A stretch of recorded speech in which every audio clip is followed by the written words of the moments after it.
Everyone, welcome to Lasha cooking channel. ನಾನಿವತ್ತು ನಿಮಗೆ ಮನೆಯಲ್ಲಿ ಗೋಧಿ ಹಿಟ್ಟಿನ ಪಾಸ್ತಾ ಮಾಡ್ಕೊಳ್ಳೋದನ್ನು ತೋರಿಸ್ಕೊಡ್ತಾ ಇದ್ದೀನಿ. ಇದನ್ನು ಬೆಳಿಗ್ಗೆ ಬ್ರೇಕ್ಫಾಸ್ಟಿಗೆ ಇಲ್ಲ ಸಂಜೆ ಸ್ನ್ಯಾಕ್ಸ್ ಆಗಿ ಕೂಡ ನೀವು ಇದನ್ನು ಯೂಸ್ ಮಾಡ್ಕೊಳ್ಬೋದು. ಇದು ಚಿಕ್ಕ ಮಕ್ಕಳಿಗಂತೂ ತುಂಬಾ ಇಷ್ಟವಾಗುವಂಥ ಒಂದು ರೆಸಿಪಿ. ಬನ್ನಿ ಇದನ್ನು ಹೇಗೆ ಮಾಡೋದಂತ ತೋರಿಸ್ಕೊಡ್ತಾ ಇದ್ದೀನಿ. ನಾನಿಲ್ಲಿ ಮೊದಲಿಗೆ 2 ಕಪ್ಪಷ್ಟು ಗೋಧಿ ಹಿಟ್ಟನ್ನು ತಗೊಂಡಿದ್ದೀನಿ. ಅದಕ್ಕೆ ಅರ್ಧ ಟೇಬಲ್ ಸ್ಪೂನಷ್ಟು ಉಪ್ಪನ್ನು ಸೇರಿಸಿ ನೀರನ್ನು ಸೇರಿಸಿ ನಾನು ಕಲಿಸ್ಕೊತಾ ಇದ್ದೀನಿ. ಇದನ್ನು ಚಪಾತಿ ಹಿಟ್ಟಿನ ಹಾಗೆ ನಾದ್ಕೊಳ್ಬೇಕು. ಸುಮಾರು ಒಂದು 10 ನಿಮಿಷ ಅದನ್ನು ಹಾಗೆ ಬಿಟ್ಟು ನೆಕ್ಸ್ಟ್ ನಾನಿಲ್ಲಿ ಒಂದು ಮಿಕ್ಸಿ ಜಾರನ್ನು ತಗೊಂಡಿದ್ದೀನಿ. ಅದಕ್ಕೆ ಕಟ್ ಮಾಡಿರುವಂತಹ 2 ಟೊಮೆಟೊವನ್ನು ಸೇರಿಸಿದ್ದೀನಿ. ಹಾಗೆ 1/4 ಟೀ ಸ್ಪೂನಷ್ಟು ಜೀರಿಗೆಯನ್ನು ಕೂಡ ಹಾಕ್ಕೊಂಡಿದ್ದೀನಿ. ನೆಕ್ಸ್ಟು 1 ಟೇಬಲ್ ಸ್ಪೂನಷ್ಟು ಕೊತ್ತಂಬರಿ ಬೀಜವನ್ನು ಕೂಡ ಆ್ಯಡ್ ಮಾಡಿದ್ದೀನಿ. ಹಾಗೆ 2 ಕಾಶ್ಮೀರಿ ರೆಡ್ ಚಿಲ್ಲಿಯನ್ನು ಬಳಸಿದ್ದೀನಿ. ಹಾಗೆ 1/4 ಟೀ ಸ್ಪೂನಷ್ಟು ಅರಿಶಿಣದ ಪೌಡ್ರನ್ನು ಕೂಡ ಹಾಕ್ಕೊಂಡಿದ್ದೀನಿ. ಹಾಗೆ 1/4 ಟೀ ಸ್ಪೂನಷ್ಟು ಇಂಗು, ಹಾಗೆ 1 ಚಿಕ್ಕ ಗಡ್ಡೆ ಬೆಳ್ಳುಳ್ಳಿಯನ್ನು ಕೂಡ, ಹಾಗೆ ಚಿಕ್ಕ ತುಂಡು ಶುಂಠಿಯನ್ನು ಕೂಡ ಸೇರಿಸ್ಕೊಂಡು 1 ಹಿಡಿಯಷ್ಟು ತೆಂಗಿನಕಾಯಿಯನ್ನು ಕೂಡ ಹಸಿದಾಗಿ ಸೇರಿಸ್ಕೊಂಡಿದ್ದೀನಿ. ಹಾಗೆ ಅರ್ಧ ಕಪ್ಪಷ್ಟು ನೀರನ್ನು ಸೇರಿಸಿ ಚೆನ್ನಾಗಿ ರುಬ್ಕೊಂಡು ಪೇಸ್ಟ್ ಮಾಡಿ ಇಟ್ಕೊಳ್ತೀನಿ. ನೆಕ್ಸ್ಟ್ ನಾನು ಗೋಧಿ ಹಿಟ್ಟನ್ನು ಮತ್ತೆ ಒಂದು ಸಾರಿ ತೆಗೆದುಬಿಟ್ಟು ಅದನ್ನು ನಾದ್ಕೊಳ್ತಾ ಇದ್ದೀನಿ. ಹಿಟ್ಟನ್ನು ಉದುರಿಸ್ಕೊಂಡು ಚೆನ್ನಾಗಿ ರೌಂಡ್ ಶೇಪಲ್ಲಿ ಮಾಡಿಬಿಟ್ಟು ನಾನು ಅದನ್ನು ಲಟ್ಟಿಸ್ಕೊಳ್ತೀನಿ. ನೋಡಿ, ಈ ರೀತಿಯಾಗಿ ಚಪಾತಿ ಹಾಗೆ ಲಟ್ಟಿಸ್ಕೊಳ್ಬೇಕು. ತುಂಬ ತೆಳುವಾಗಿ ಮಾಡ್ಕೊಳ್ಬಾರ್ದು, ಸ್ವಲ್ಪ ಮೀಡಿಯಮಲ್ಲೇ ಇರಬೇಕು. ನೆಕ್ಸ್ಟ್ ನೋಡಿ, ಒಂದು ಡಬ್ಬದ ಮುಚ್ಚಳವನ್ನು ತಗೊಂಡ್ಬಿಟ್ಟು ನಾನು ಈ ರೀತಿ ರೌಂಡ್ ಶೇಪಲ್ಲಿ ಕಟ್ ಮಾಡ್ಕೊಳ್ತಿದ್ದೀನಿ. ನೆಕ್ಸ್ಟ್ ನೋಡಿ, ಈ ರೀತಿ ಎಲ್ಲವನ್ನು ಕಟ್ ಮಾಡಿಬಿಟ್ಟು ಈ ರೀತಿಯಾಗಿ ಮಧ್ಯದಲ್ಲಿ ಹಿಡಿದು ಫೋಲ್ಡ್ ಮಾಡ್ಕೊಳ್ತೀನಿ.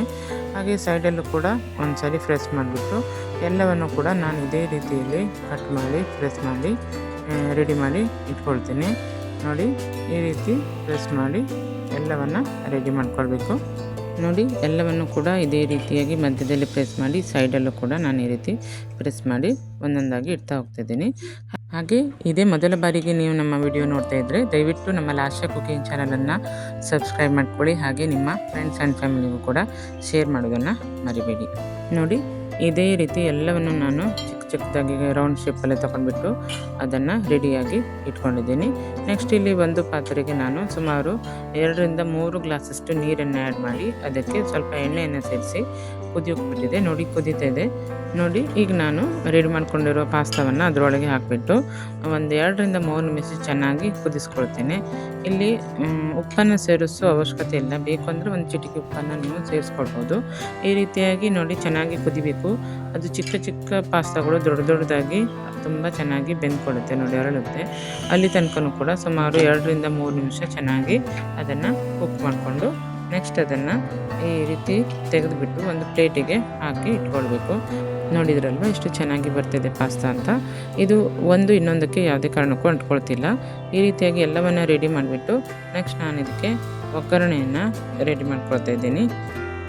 ನೋಡಿ, ಒಂದು ಪಾತ್ರೆಯನ್ನು ತಗೊಂಡಿದ್ದೀನಿ. ಅದಕ್ಕೆ 2ರಿಂದ 3 ಟೇಬಲ್ ಸ್ಪೂನಷ್ಟು ಎಣ್ಣೆಯನ್ನು ಸೇರಿಸಿ 1/4 ಟೀ ಸ್ಪೂನಷ್ಟು ಜೀರಿಗೆ, 1/4 ಟೀ ಸ್ಪೂನಷ್ಟು ಸಾಸಿವೆ, ಹಾಗೆ ಅರ್ಧ ಕಪ್ಪಷ್ಟು ಶೇಂಗಾವನ್ನು ಕೂಡ ಆ್ಯಡ್ ಮಾಡಿದ್ದೀನಿ. ಅದರ ಜೊತೆಗೆ ಕರಿಬೇವಿನ ಸೊಪ್ಪನ್ನು ಕೂಡ ಸ್ವಲ್ಪ ಹಾಕಿ ಈ ರುಬ್ಕೊಂಡಿರುವ ಮಸಾಲೆಯನ್ನು ಕೂಡ ಅದಕ್ಕೆ ಸೇರಿಸಿಬಿಟ್ಟು ಚಿಟಿಕೆ ಉಪ್ಪು, ಹಾಗೆ ನಾನಿಲ್ಲಿ 1 ಟೇಬಲ್ ಸ್ಪೂನಷ್ಟು ಶುಗರನ್ನು ಕೂಡ ಆಪ್ಷನಲ್ ಆಗಿ ಸೇರಿಸ್ಕೊಂಡಿದ್ದೀನಿ.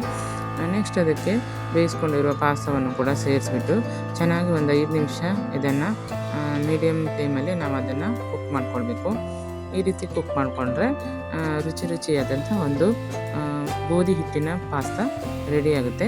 ಇದನ್ನು ಇಷ್ಟವಾದರೆ ನೀವು ಕೂಡ ಮನೆಯಲ್ಲೊಮ್ಮೆ ಟ್ರೈ ಮಾಡಿ ಅಂತ ಹೇಳ್ತಾ, ನಮ್ಮ ವಿಡಿಯೋ ಇಷ್ಟವಾದರೆ ಲೈಕ್ ಮಾಡೋದನ್ನು ಕೂಡ ಮರಿಬೇಡಿ. ಹಾಗೆ ಕಾಮೆಂಟ್ ಮಾಡೋದನ್ನು ಕೂಡ ಮರಿಬೇಡಿ.